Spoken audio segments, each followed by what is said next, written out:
Madame, monsieur, bonsoir. Merci de votre fidélité et bienvenue aux 19h. Voici les titres du journal. Dossier du Sahara marocain, le secrétaire général de l'ONU remet au Conseil de sécurité la copie avancée de son rapport annuel. Le rapport énumère les consulats étrangers ouverts à Laayoune et à Dakhla, met en exergue le développement économique de la région et pointe du doigt les violations par le Polisario et, je cite, de l'accord militaire numéro 1. Poursuite du processus électoral avec l'élection demain des 120 conseillers de la deuxième chambre pour clôturer un processus dont le temps fort avait été le triple scrutin du 8 septembre.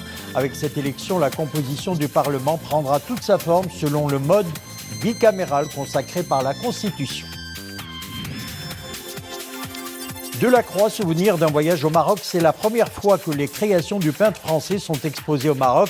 L'exposition connaît un succès exceptionnel. C'est au musée Mohamed VI d'art moderne et contemporain à Rabat. Une exposition organisée par la Fondation nationale des musées en partenariat avec le Musée national Eugène Delacroix et l'établissement public du Musée du Louvre. Dossier du Sahara marocain. Pour entamer cette édition, le secrétaire général de l'ONU, Antonio Guterres, a remis au Conseil de sécurité la copie avancée de son rapport annuel couvrant la période du 30 septembre 2020 au 31 août 2021. Le rapport se distingue par la mise en exergue des acquis diplomatiques du Royaume au Sahara marocain, avec les inaugurations historiques des consulats généraux de nombreux pays de divers continents, et confirme la présence d'éléments armés du Polisario à Guergueret en novembre dernier. Antonio Guterres fait état également de la proclamation historique le 10 décembre 2020 par les États-Unis de la souveraineté pleine et entière du Royaume du Maroc sur son Sahara et met l'accent sur l'essor économique et infrastructurel du Sahara marocain. Mariam Limessi. C'est le bilan d'une année jalonnée d'acquis diplomatiques pour le Sahara marocain. Le secrétaire général de l'ONU a ouvert son rapport en listant les nouvelles inaugurations historiques de consulats généraux par 16 pays dans les villes de Laayoune et Dakhla. Ces représentations diplomatiques, précise Antonio Guterres, s'ajoutent aux 10 consulats de pays africains, arabes, des Caraïbes et autres ouverts dans la ville de Laayoune et Dakhla, soit un total de 26 représentations diplomatiques depuis décembre 2019. Une reconnaissance internationale de la marocanité du Sahara, couronnée le 10 décembre 2020 par la proclamation par les États-Unis de la souveraineté pleine et entière du Royaume du Maroc sur son Sahara, et par la suite l'inauguration d'un consulat virtuel américain au Sahara. Des acquis diplomatiques confortés par un essor économique et infrastructurel.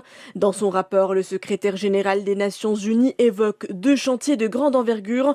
La construction du port atlantique de Dakhla, avec un budget de 12,4 milliards de dirhams, et de la double voie express reliant Tiznit à Dakhla.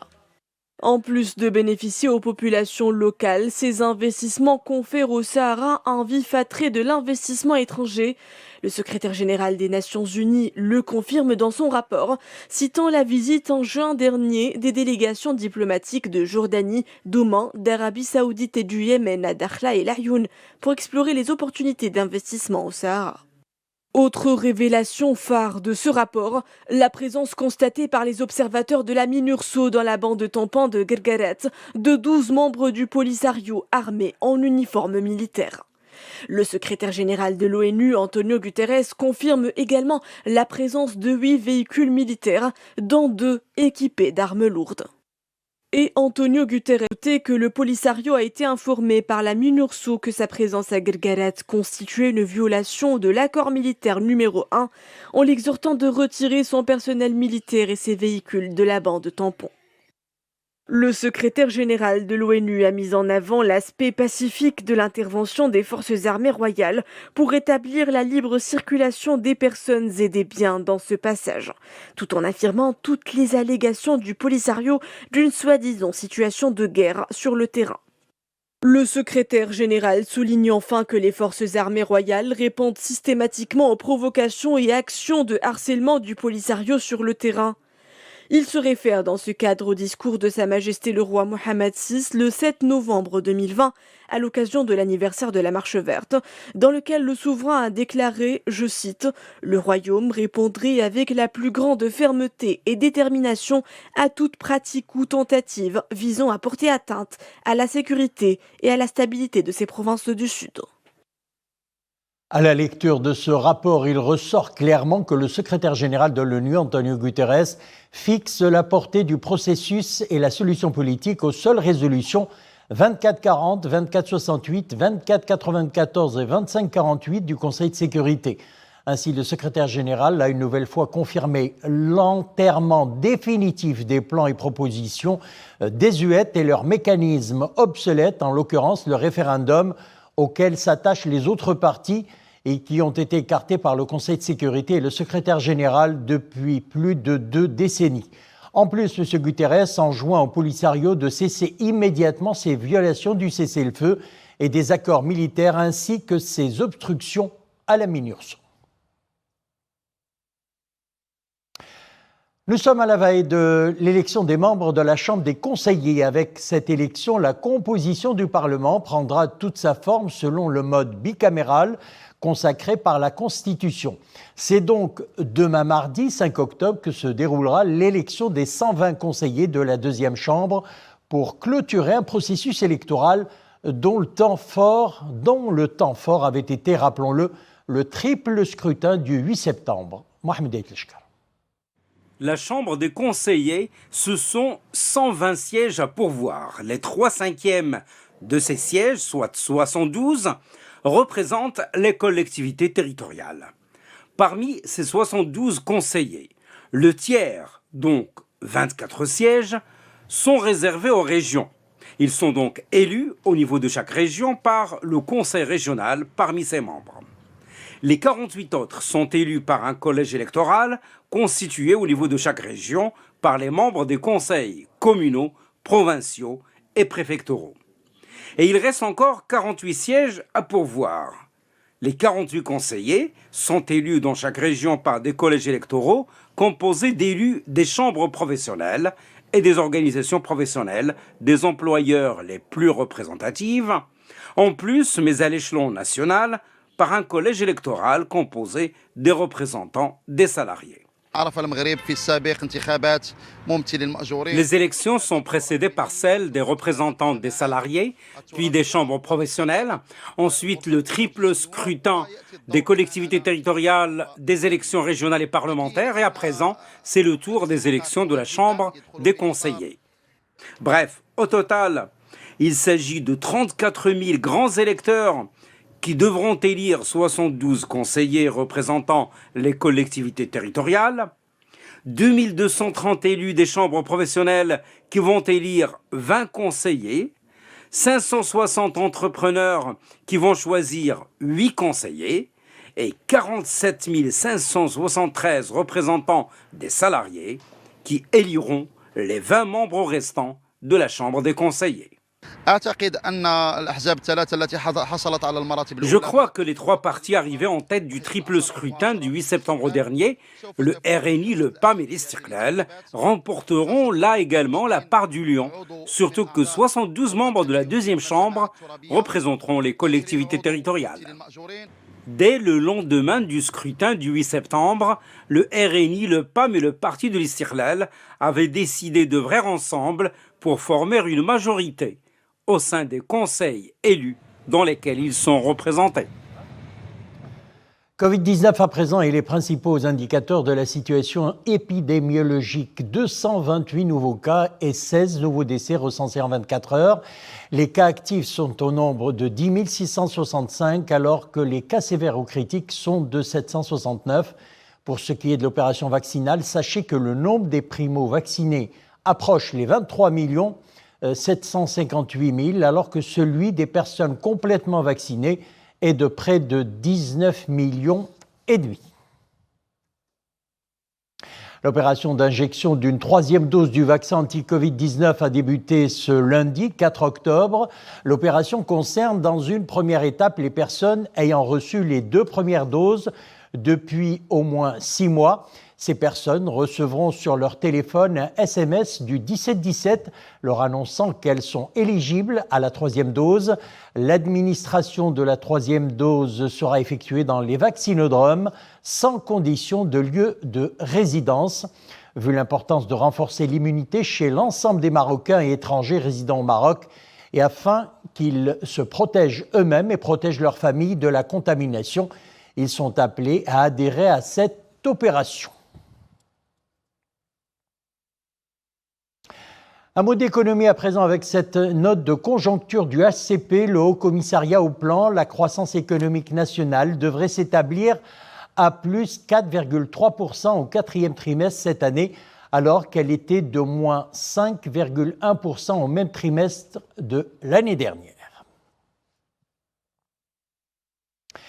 La saison des Nobel est lancée aujourd'hui par l'attribution du Nobel de médecine 2021, décerné cette année aux Américains David Julius et Arden Patapoutian. Les découvertes ou leurs découvertes révolutionnaires ont permis de comprendre comment la chaleur, le froid et la force mécanique peuvent initier les impulsions nerveuses qui nous permettent de percevoir et de nous adapter au monde.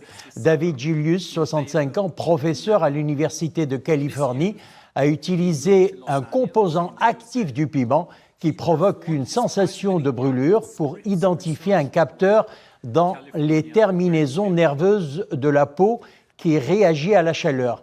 Quant à Arden, professeur au Scripps Research en Californie, il est né en 1967 et a, lui, utilisé des cellules sensibles à la pression pour découvrir une nouvelle classe de capteurs qui répondent aux stimulus mécaniques dans la peau et les organes internes.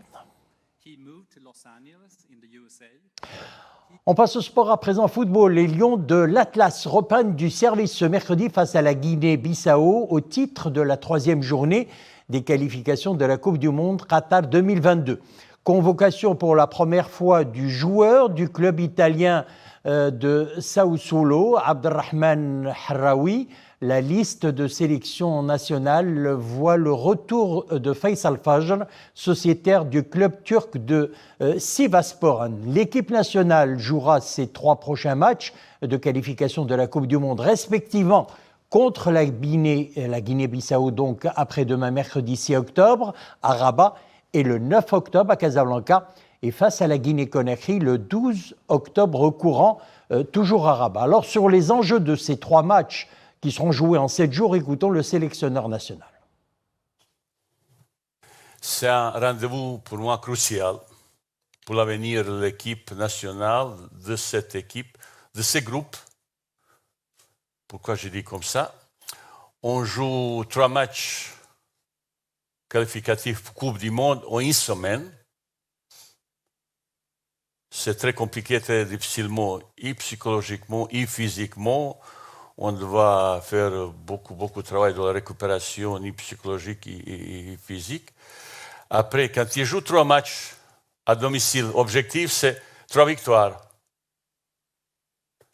C'est facile de dire, mais il faut faire. C'est 3 matchs une semaine à domicile, tout le monde, il attend.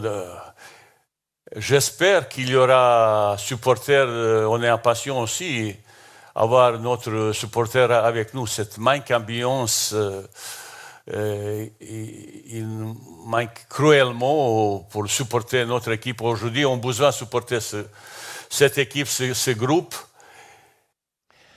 Sport toujours, direction Rachidia et la 35e édition du Marathon des Sables. La 2e étape, Tisserdimin et Kursi Diel Z, longue de 32 km et demi, a été remportée par Mohamed El Morabiti en 3 heures, 4 minutes et 30 secondes. El Morabiti a été suivi par son frère Rachid avec un chrono de 3 heures, 10 minutes 38 secondes. La 3e place est revenue à un autre Marocain, Aziz Yeshou. Le Français Meryl Robert est arrivé 4e de l'étape. Chez les dames, les 2 premières places sont revenues aux Marocaines Aziza Raji et Hasna Hamdouche. La 3e étape reliera demain Kursi Diel Z à Jbel El Mrayer sur un tracé de 37 km.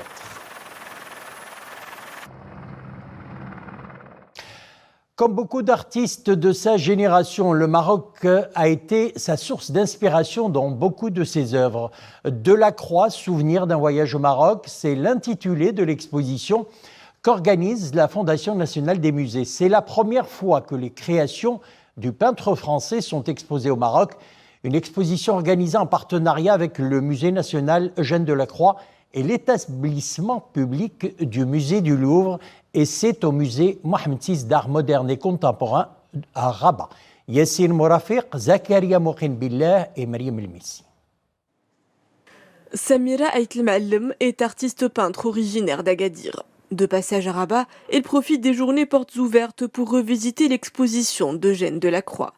Souvenir d'un voyage au Maroc, l'exposition retrace le voyage du célèbre peintre français en 1832 à travers ses tableaux, ses aquarelles et ses dessins. Ce sont des croquis avec des annotations pour pouvoir faire des croquis poussés ou même des peintures qui représentent la nature ou bien le patrimoine marocain en général. Les lumières et les couleurs l'envoûtent. Eugène Delacroix peint les costumes et les traditions d'un pays qui l'a fasciné. D'une manière ou d'une autre, il a pu archiver le patrimoine marocain, il a pu mémoriser la culture marocaine à travers des scènes de la vie quotidienne, à travers les scènes intérieures, à travers les scènes de chasse, à travers la nature, etc. Au premier jour de ces journées portes ouvertes, l'affluence du public est palpable. Une opportunité pour beaucoup de découvrir ces œuvres qui ont marqué la carrière du grand peintre. Ce genre d'artiste, on ne le trouve pas dans plusieurs endroits, donc on a de la chance d'avoir ce genre d'œuvres d'art, des artistes de gros calibre, donc pourquoi pas pour profiter de cette occasion. Des objets, des vêtements, des armes et des instruments de musique rapportés par Delacroix de son voyage sont également exposés. L'entrée au musée pour visiter cette exposition est gratuite et c'est jusqu'au 10 de ce mois au musée Mohamed VI d'art moderne et contemporain de Rabat.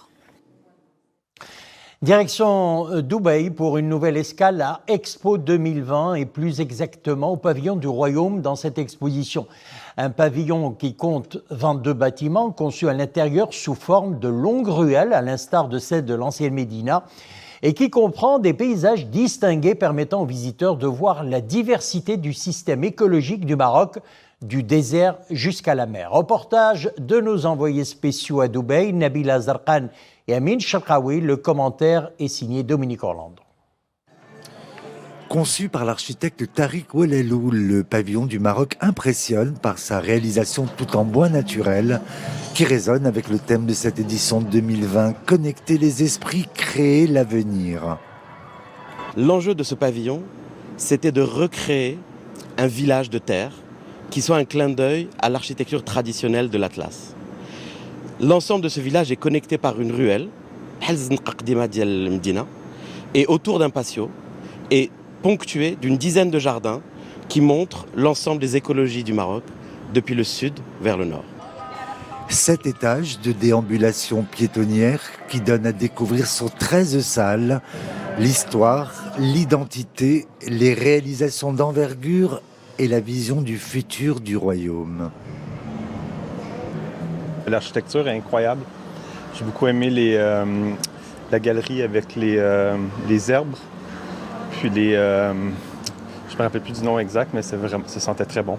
I think this is a really good representation of the Morocco culture as well. Le pavillon évoque avec justesse ce qu'est la culture marocaine. On y apprend également comment un pays bien enraciné dans ses traditions se projette dans le futur. La journée nationale du Royaume du Maroc sera célébrée à Dubaï le 26 décembre 2021. L'expo universelle est prévue quant à elle jusqu'à fin mars 2022. C'est ainsi que prend fin notre édition d'information. Merci de l'avoir suivi. L'info revient à 21h. Excellente soirée.